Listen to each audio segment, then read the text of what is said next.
yesterday we watched a video. This could have been the day before. I don't really remember.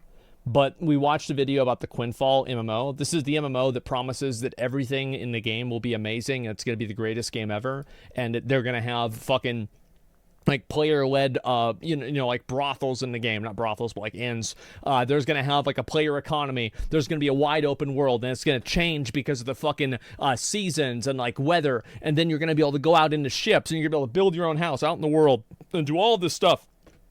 And everybody is saying like, no shot. So Sir Medieval made a video about this. I forgot which game did I watch this guy a lot with. I think it might have been New World. Maybe this guy went really hard on New World, and I watched a lot of his videos then.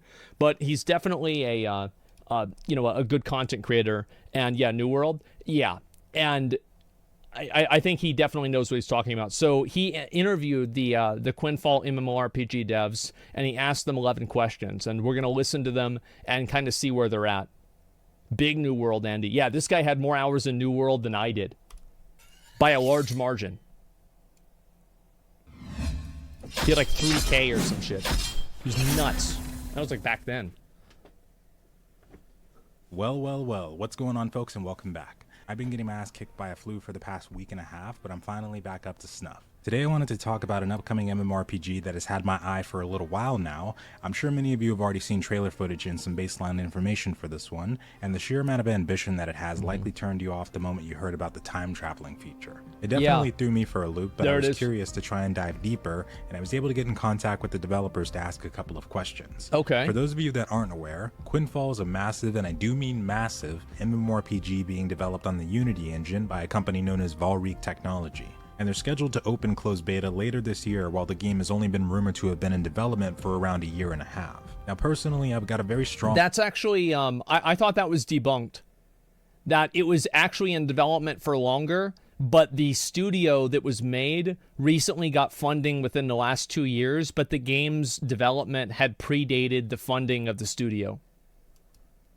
Love for just about any game made on the Unity engine. I think it's one that people often sleep on and underestimate because it doesn't produce games that are as graphically pleasing as those that come out of the Unreal Engine. I think that's true. Valheim was made in Unity, for example, and there were a number of other very big games that have been made in Unity, and it's been totally fine. Especially with number 5 Genshin was made in Unity as well. But I think Unity's specialty is more on the AI and the complexity aspects of the world, and I tend to find more sandbox or long-lasting games being developed with this engine, or at least good ones. So for me, I was already slightly invested when I saw an MMORPG being developed with it. It's another reason why I've got a strong affinity for Pantheon, but I wanted to make sure that I researched as much as possible on this one because everything you read at face value does appear like it could be a potential scam. So I decided maybe I could get in touch with the developers and ask some deeper questions that might allow me to more accurately gauge their progress. Okay. I did get some good answers, nothing I'd consider groundbreaking, but I've got a little bit more faith in the product after reading these. Alright. So the first thing I asked about is the taming system. I wanted to know if they could explain even more about the process, if there's going to be a skill associated with it, and if there would be a progression system associated with the animals and gear we can equip them with. Their response was yes. There will be objects or gear we can equip our mounts with and traits we can improve, which sounds a little bit like the mount system. So that's even more, yeah, what the fuck? So you're going to be able to put like, I wonder if you can put like a cannon on the side of an elephant or something like that.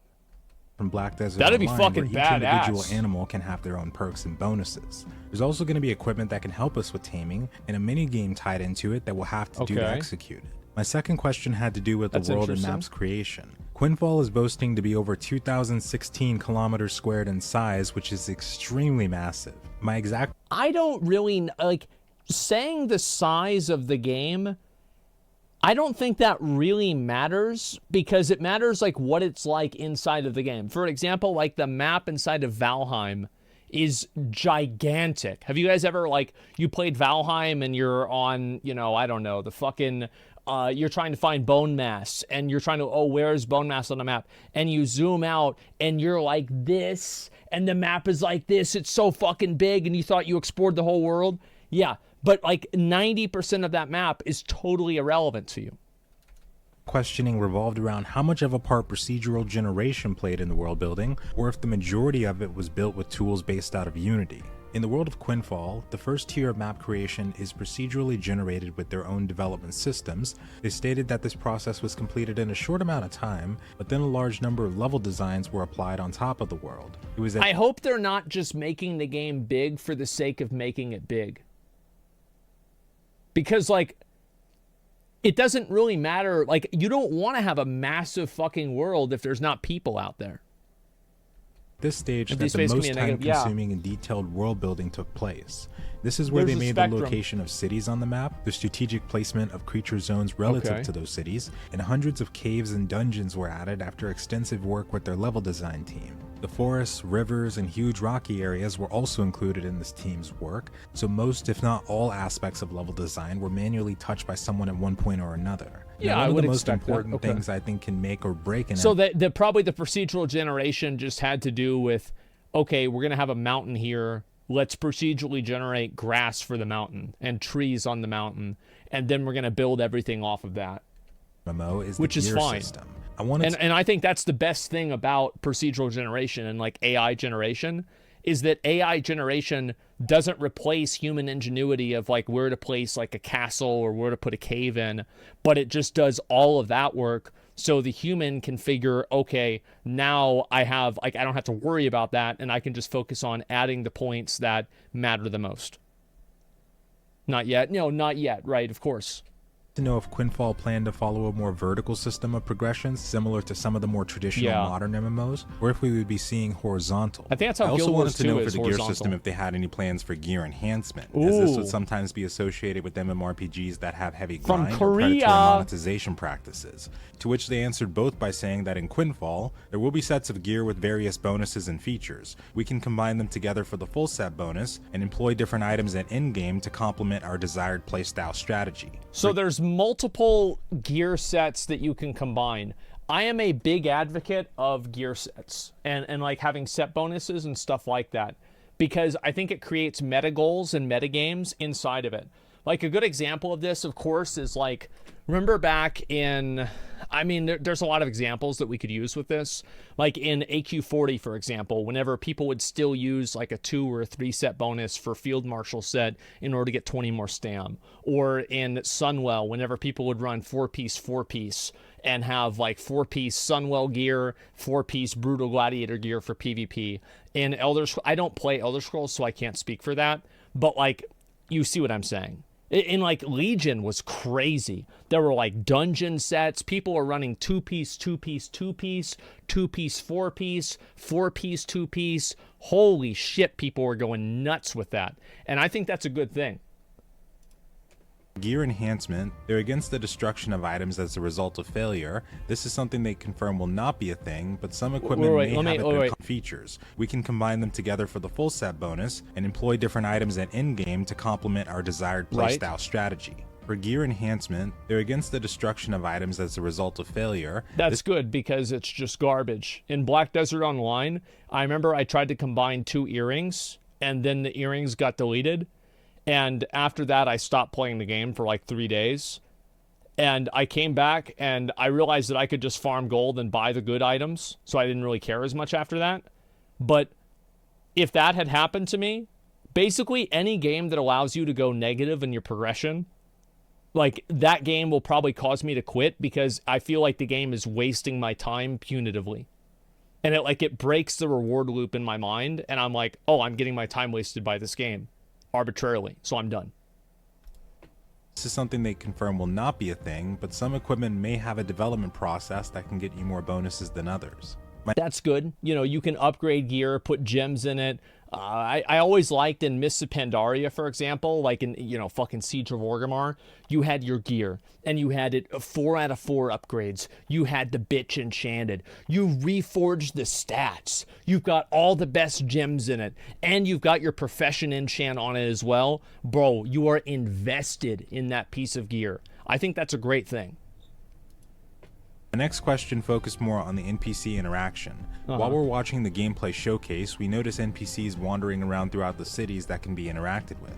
I wanted to know if we'll be encountering a deep interaction system with them and if we'll be able to discover secret quest lines or extra bits of lore/dialogue through talking to them. to which they confirmed that in Quinfall, we will be able to get special dialogue and various information about the unexplored story from them, but that we should keep in mind that our choices in the game world can have different consequences alongside rewards. Something I also noticed— I feel like that's very vague. I don't really know what to make of that. While watching through the gameplay showcase is our ability to find secret passage items, solve puzzles, and decipher codes. My next question focused on what kind of mysteries and secrets we'd be able to uncover. Yeah. They didn't go into detail for this one, but did answer by saying that we can obtain different objects and secret passages alongside coming across undiscovered detail for the story, like we would while talking with NPCs. My seventh question had to do with— That's interesting. I think it's really going to have to depend on what the gameplay of that is. Because I feel like the finding these secret passages, I don't think that's going to work in the same way they think it will work. But I also don't know what their vision for it actually is. The network backend that Quinfall uses. It didn't give an exact name for it, but stated that the network backend software used in Quinfall's world has been meticulously written by themselves. Because of this, there will be very high player limits on a single mega server. I'm assuming they'll have at least one per region, but I forgot to ask which ones they— Very high player limits on a single mega server. I like the idea of mega servers. Mega servers are what everything should be. I want to log in, and I want to be able to, like, if I'm playing with somebody, I can go and play with them. It doesn't matter what fucking server they're in. Everybody that speaks English is on one server. I don't want to be on a server with the people that fucking speak Chinese. No, because it's just going to cause a million problems. It's the same as in NA realms for WoW. Why are people racist towards Brazilians? Because Blizzard creates a situation that creates friction between two cultures. Like by grouping people with people that are like across the other fucking side of the world or too far away to have good ping. And then on top of that, there's a language barrier. So guess what? A person that's lagging constantly and you can't talk to them, you're going to get pissed off at them. Big fucking surprise. So I do think that they should have language barrier servers and they should not be combined. But I will welcome the idea of one global server where you can have actual fucking like factions of people. You know, like you could team up with the Brazilians and, you know, you could maybe go try and take over some, you know, some of the Russian guys' stuff or something like that. That would be kind of cool, right? But I think that for now, let's just think about having an English-speaking mega server. I would be very happy about that. Already planning to support. The player count expectations they'll be able to support may change slightly as a result of the upcoming testing phases, but there won't be any loading screens in the game, and communication will be possible even if you're on the other side of the map. Assuming they'll have at least one per region, but I forgot to ask which ones they were already planning to support. The player count expectations they'll be able to support may change slightly as a result of the upcoming testing phases, but there won't be any loading screens in the game, and communication— I think that makes sense, and I think that there is a logical difference between if there are raids and instanced areas, there will probably be loading screens into those instanced areas. But other than that, I think it'll be kind of like WoW, where unless you're changing like continents or whatever, there's no loading screens. Will be possible even if you're on the other side of the map from the person you're talking to. However, there will be a channel system in the game, and instead of having a baseline toggle system for PvP, the channels themselves will be labeled between player versus environment and player versus player. So in addition to PvP dynamic events they confirmed during this and other PvP related systems, if you want to stay out of the open world PvP system entirely, you can stay on the PvE based channels. That's very smart, and I think that's a great idea. The best implementation of PvP and PvE combat, like world PvP type stuff, is war mode in WoW, because you can choose whether you want to do it or not. I think that's the most fair way to do it. I feel like any time that you force a player that doesn't want to PvP into PvP, it's a bad thing. There's no reason to do that. The next question asked about obtaining more insight into the guild system and how it might work. Will it be possible to control territories or have a guild taxation system members can feed into? What about guild banks, player size limit of guilds, and would we be able to declare war on other guilds depending on the circumstances? So every guild will be capable of having their own island if certain conditions are met. Wow. Islands grant many strategic benefits to guilds, but that's fucking cool. And warehouses will Holy shit, that's badass. Be vulnerable to attack. So building up and upgrading your island with strategy in mind will be very crucial. Dude, that's going to be really fucking cool. Lost Ark Island or actual island? I think that it's an actual island.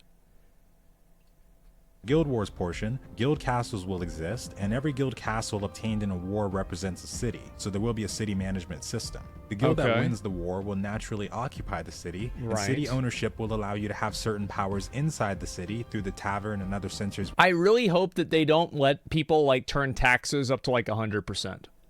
As much as it would be cool and funny to do, I feel like a lot of times, like, these games are great social experiments, and I would actually be okay if they did it on launch, just to let the social experiment happen. But after it happens, and you see the negative effects of it, then balance it. Like New World, yeah. Why not, brother? Yeah. Within it. You can arrange games and events in the tavern, and even sell food and items to other players. Yeah. There are also special quest lines, events, a guild level and progression system, guild buffs, and protectors that will aid you in city sieges. The dynamic events of Quinfall was my very last question of choice, but I wasn't able to get an answer on some of the PvE-based dynamic events we'll be coming across. Only the confirmation that there will be PvP-based ones. But the other two... I think the PvP-based dynamic events are probably what they should focus on first, because that's going to be a way to convince people to engage in PvP and go to the PvP channel to play PvP. Because yes, I don't think that you should force players into PvP, but there should be rewards for engaging in it. Absolutely. And there should be like cool events and things like that. Yeah, 100%. Two questions were for how PvP would be handled in Quinfall, and if there will be NPCs that we can have as companions to follow us around for combat purposes. Oh, I think Guild Wars there will had be that. a worker system for the profession side. Yeah, PvP true. and PvE, there won't be a possibility for losing gear when you die. Thank like God. we mentioned before, there will be PvP-based events and systems like for guilds, but there will also be different channels to separate those that prefer a PvP-based experience and others for PvE. There's also not going to be companions that can help us in combat, but this is something that may pop up later depending on the feedback they receive. I don't really think having companions to help you in PvE is necessary, and I think having companions to help you in PvE inside of an MMO is kind of antithetical to what makes grouping up in an MMO special. Is that you find a priest, and then you can quest together, and then that bond forms. And you because if you can just do it with an NPC, everybody's always going to do it with an NPC. They're never going to want to play with other real people. That's just what happens. Ultimately, that's everything I was able to find out on top of what's already known about this upcoming MMORPG. It's no secret that there are some very ambitious ideas behind this MMORPG, like the time travel feature mentioned towards the end of the gameplay showcase, and ones like that specifically are ones I'm not sure if they'll be able to actually pull off. I'm very Maybe skeptical. We'll get more information as their upcoming developer diaries and closed betas take shape. Highly recommend watching the gameplay showcase where they dive into the features of Quinfall, and let me know if you yourself have faith that the game can actually succeed, or if even you have trouble believing that it's actually real. Leave it all in the comments below, and as always, have a wonderful night or day. Well, whenever they want, they can just hit me up, and I'd be glad to have them on my stream and talk about the game. I'd have a million questions to ask, a million things I'd be curious about. So I think this is a huge W, Star Medieval making this video talking about it. Obviously, a lot of people are excited about these new MMOs. I think that we are living right now in a not completely a golden age, but at least a silver age of MMOs, where we're getting a lot of new MMOs that are coming out. We've had Lost Ark, Final Fantasy XIV's doing well, WoW is doing well. People are happy with Elder Scrolls Online. OSRS is chugging right along. You've got Ashes of Creation, Throne and Liberty, Arcade 2, Blue Protocol. There are so many games that are coming out, and I think it's great. I'm really happy to have that because it gives me fucking content and shit to do.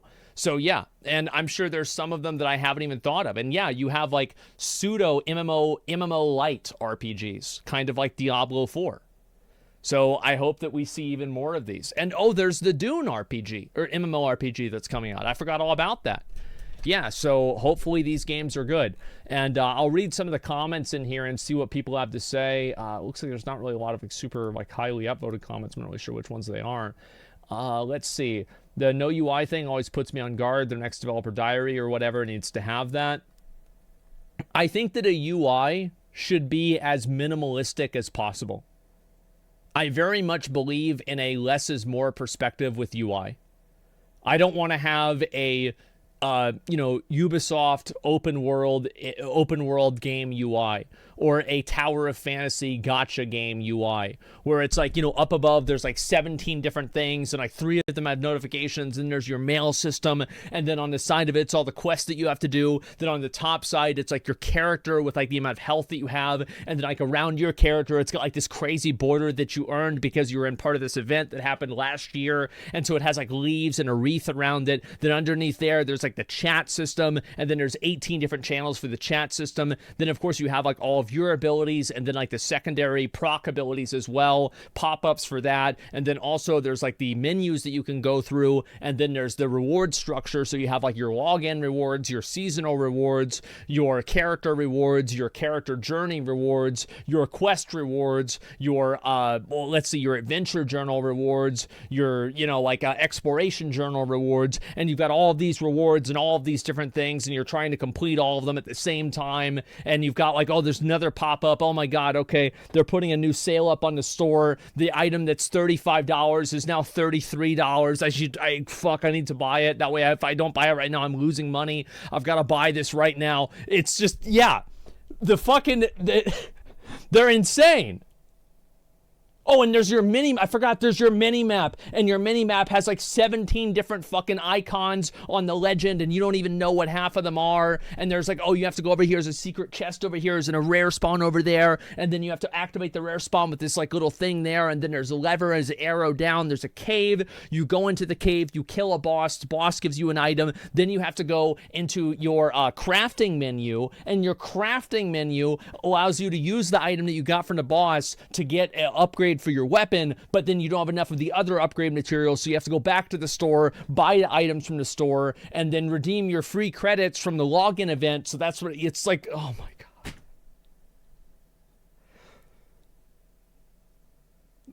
Jesus.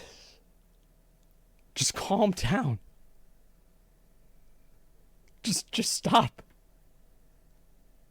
Fucking stop. Just let me just play the game. It's crazy, man. I'm gonna go Schizo, man. I'm crazy. Yeah, I know. Literally Lost Ark. I was basing it off of Tower of Fantasy, but Lost Ark is very much the same. Yeah, Lost Ark is not quite as bad. And let's see. Like, a lot of the mobile-esque games are designed that way, unfortunately. There's also a new Diablo 4 trailer. Diablo 4 beta live-action trailer. Here we go.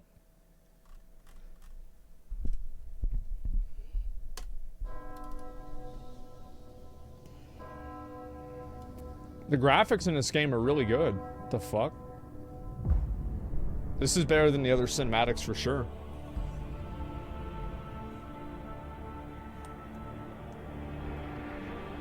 Hatred has returned, and she shall not relent until she has corrupted us all.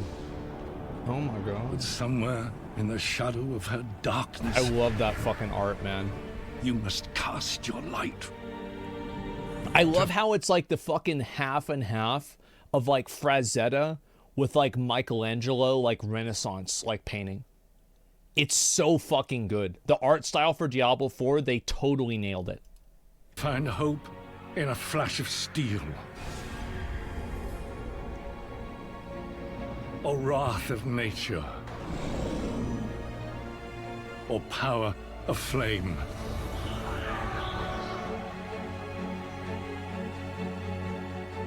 You must stand up to hatred, or she will destroy us all. Your time is now.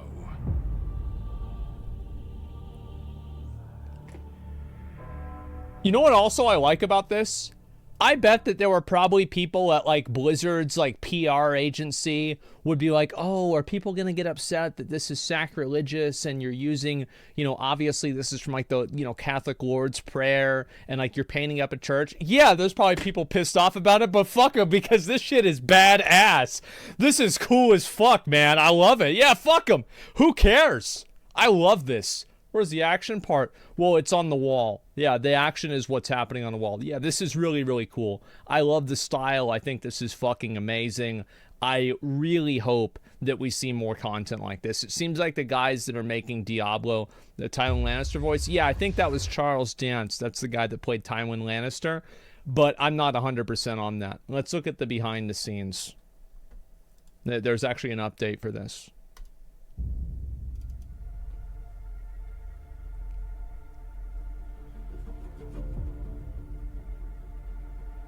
Okay. Yeah, this is so good.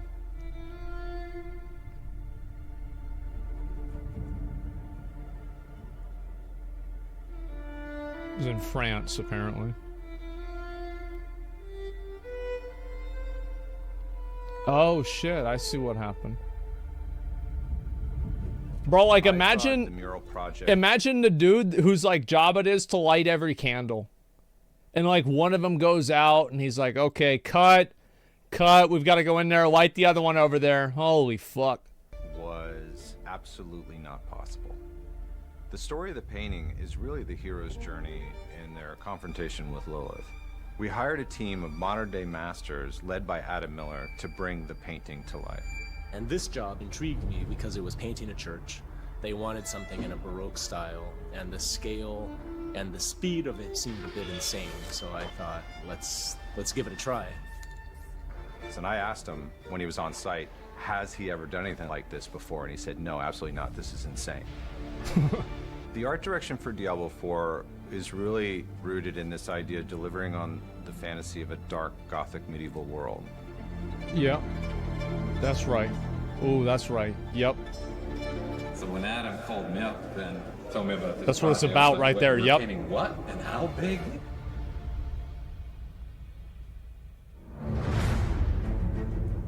It's unlike, you know, ordinary realistic painting. You know, you have to go like bigger and bolder. I think the main goal was really to make something just epic in scale and call back to a time of Michelangelo and Da Vinci and these old masters that defined a generation of art. It's an honor to be associated with it. It's been a long journey. Yeah, this is really cool. For players to experience the game for the first time. We'll see you in Sanctuary. Bro, for the amount of like work that these guys, did you see there was one dude from fucking the Diablo team that literally got a tattoo of Diablo or some fucking shit from Diablo 4 on his arm? Like, I saw that. I was like, God damn. Okay, this guy's not playing around. Let's see if I show you all this real quick. And I was, yeah, look at this. Bro, this dude actually went and got a tattoo of it. I said, all right. This dude's got skin in the game now, literally. That's good to see. Wicked, yeah. I mean, it seems like the guys that are doing Diablo, they actually are fans of Diablo, and they like the game. They're big fans, and it's like, it's normal. You know, it's the director of the fucking game. I hope it doesn't. Imagine if it sucked. Imagine you got a tattoo of like Warlords of Draenor, you know? Oh, God. Yeah, a bit more excited for the game now. Yeah, they've been doing a lot of cool stuff like this, and it's really badass to see it. I hope that we actually get a chance to play it, and it's fun. Actually, isn't the beta now is in 10 days? Yeah, the beta, because that's the open beta, but there's another beta before this one in March, the week before. Yeah, it's in 10 fucking days. That's insane. Holy fuck. Yeah, imagine getting a tattoo of the jailer. Oh my God. That would be awful. So yeah, I'm very excited about this. And seeing them do more promotional stuff like this and the amount of time that they put into doing community events and just everything like that, I think it definitely... Like it feels like they're really trying to do something more. Yeah, I can't wait to play it. Yeah, exactly. I'm very happy. And also, like, yes, I know all of this is fundamentally just marketing. But it's working. It's working. I like it. Great. Okay, cool. So you're going to make this cool content about a game that maybe I would want to play the game? Well, that would be awesome. I'd like to see that.